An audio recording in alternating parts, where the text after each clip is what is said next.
கிளம்பிட்டாங்கல்ல, பின்னாடி கத்த ஆரம்பிச்சிட்டானுங்க. ஆமாண்டா, நாய் இன்னொன்னு தான் ஞாபகம் வருது. இந்த ரீசெண்டா நீயா நானெல்லாம் நாய் விஷயம் ட்ரெண்டா போயிட்டு இருந்துச்சுல. நிறைய பேர் உங்களுக்கு நாயை பிடிக்குமா பிடிக்காதா, என்னதான் ஸ்டாண்டர்டு. நம்ம வந்து கரண்ட்ல ஏதாவது ட்ரெண்ட் வரும், இந்த ஜெமினி ட்ரெண்ட், அதுவும் நம்ம பண்ண மாட்டோம். கரண்ட் இஷ்யூஸையும் இப்போ நம்ம வந்து பேசுறது கிடையாது. ஆனால் வந்து நிறைய பேர் கேட்டுகிட்டே இருந்தீங்க, சொல்லுங்க சொல்லுங்க சொல்லுங்க அப்படின்ட்டு. ஆக்சுவலாக ஸ்ட்ரீட் டாக் வந்து வேற ரகம், அது ஓகே. சொந்தமாக வீட்டில் வளர்த்துற நாய்கிட்ட கடி வாங்கியிருக்கீங்களா? வீட்டு நாய்கிட்ட 2 times, 1 time கிடையாது, 2 times. நம்ம சேனல்ல கூட வீடியோ இருக்கும். இந்த இடத்துல மணிக்கட்டு வியான் பிறந்து ஒரு 5 மாசத்துலயோ 4 மாசத்துலயோ கொதறி விட்டுருச்சு.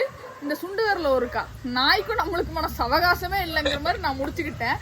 அதாவது தெருநாய் வந்துட்டு ரொம்ப டேஞ்சரஸாக இருக்குதான். நிறைய பேர் வந்து குழந்தையோட உயிர் போயிடுச்சுன்னா சொல்லும் போதுலாம் நான் நினச்சேன், அதை குழந்தையோட உயிரை விடவும் அந்த நாய் வேணாம் வேணாம் அப்படிங்கிற மாதிரி.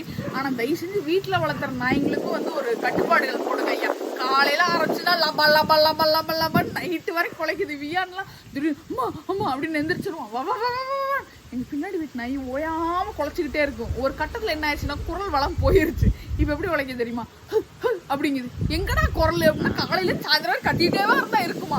இப்போ இது பார்த்தாலும் பக்கத்தில் ஆரம்பிச்சிருக்கு. அதனால இனிமேல் வீட்டில் வளர்க்குற நாய்கள் வந்து சுற்றுப்புறத்தில் யாருக்கும் தொந்தரவு இருக்கக்கூடாதுன்னு அவங்களுக்கு ஒரு செக்லிஸ்ட் வைங்கன்னு நான் கேட்குறேன்.